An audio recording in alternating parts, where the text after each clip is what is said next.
세계 증시는 빠르게, 우리 증시는 폭넓게 3분 증시입니다. 연합인포맥스 정윤교 기자와 함께합니다. 안녕하십니까? 안녕하십니까? 네, 먼저 지난주 금요일에 있었던 미국 증시 상황부터 정리해 주시죠. 네, 주말 새 뉴욕 증시는 경기 둔화 우려에 휩싸이면서 급락했습니다. 미국의 경제 지표가 부진하게 나온 데다 중국에서 신종 코로나 바이러스가 발견됐다는 소식까지 전해지면서 뉴욕 시장 분위기는 차갑게 식었습니다. 3대 지수 보겠습니다. 다우지수는 전장보다 1.69% 내리면서 거래를 마쳤고요. 올해 들어서 가장 큰 낙폭을 기록했습니다. S&P 500 지수는 전장 대비 1.71%, 나스닥 지수는 전거래일 대비 2.2% 급락하면서 장을 끝냈습니다.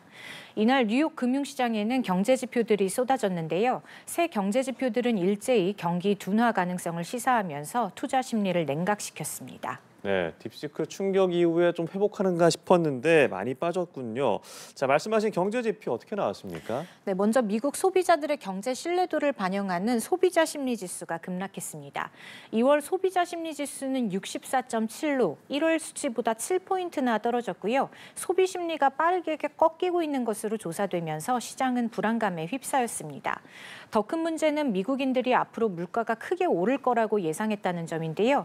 1년 후 기대 인플레이션 확정치는 4.3%로 전달보다 1%포인트 급등했고요.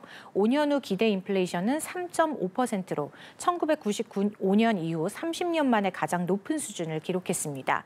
도널드 트럼프 2기 행정부의 관세 정책에 대한 우려로 미국 소비자들의 인플레이션 예상치가 급등 중인 것으로 보이고요. 아울러 기업들도 경기가 위축될 것으로 바라보면서 투자 심리는 더욱 짓눌렸습니다. S&P 글로벌에 따르면 2월 미국 서비스업 구매 관리자 지수 예비치는 49.7로 나타났고요. 25개월 만에 처음으로 위축됐습니다. 이렇게 미국의 각종 경제 지표가 경고음을 보내면서 시장 분위기는 얼어붙었고요. 경기 둔화 우려로 미국의 기준금리 동결 가능성은 상대적으로 낮아졌습니다. 3월 금리 동결 가능성은 여전히 95% 이상이었지만 6월까지 금리가 동결될 가능성은 기존 47%에서 36%로 내려갔습니다. 네, 그럼 지난 주말 미국 증시 종목별로 흐름도 살펴주시죠. 네, 지난 주말 뉴욕 증시 주요 종목들은 일제히 약세를 나타냈습니다.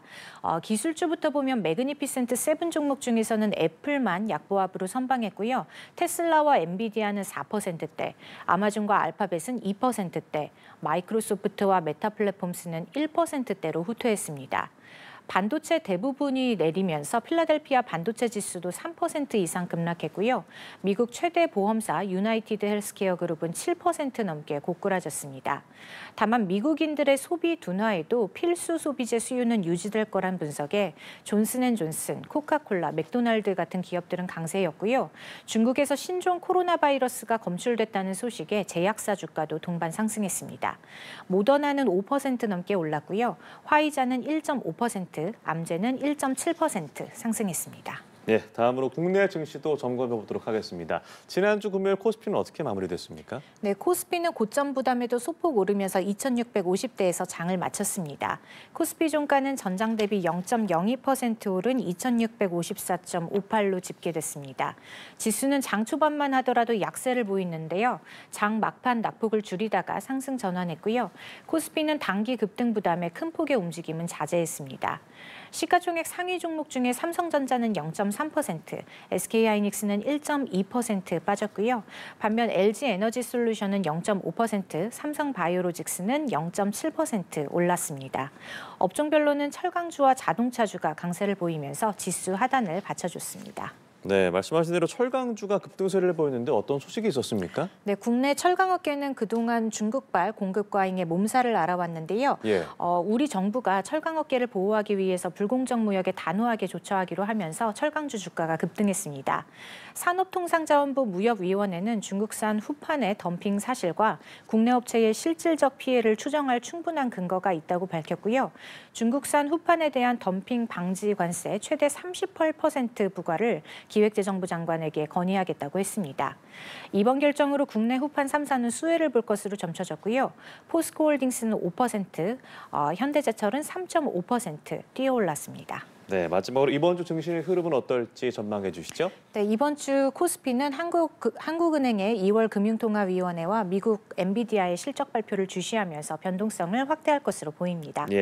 일단 시장의 시선은 당장 내일 열리는 2월 금통위 회의에 쏠리고 있는데요.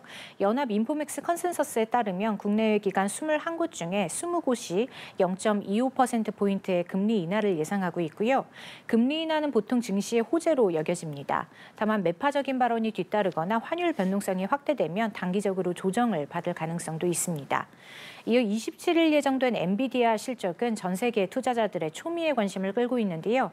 중국 딥시크 충격 이후 엔비디아 실적과 향후 가이던스가 어떻게 나오느냐에 따라 AI 종목의 향후 투자 동력이 유지될 수 있을지 판가름 날 것으로 보이고요. 예. 이번 주에도 트럼프 대통령의 관세 정책, 우크라이나 전쟁 종전 협상은 상시적으로 시장 흐름에 영향을 줄 수 있겠습니다. 네, 이번 주 지켜볼 뉴스가 많은 것 같습니다. 지금까지 3분 증시 연합인포맥스 정윤교 기자와 함께했습니다. 고맙습니다. 고맙습니다.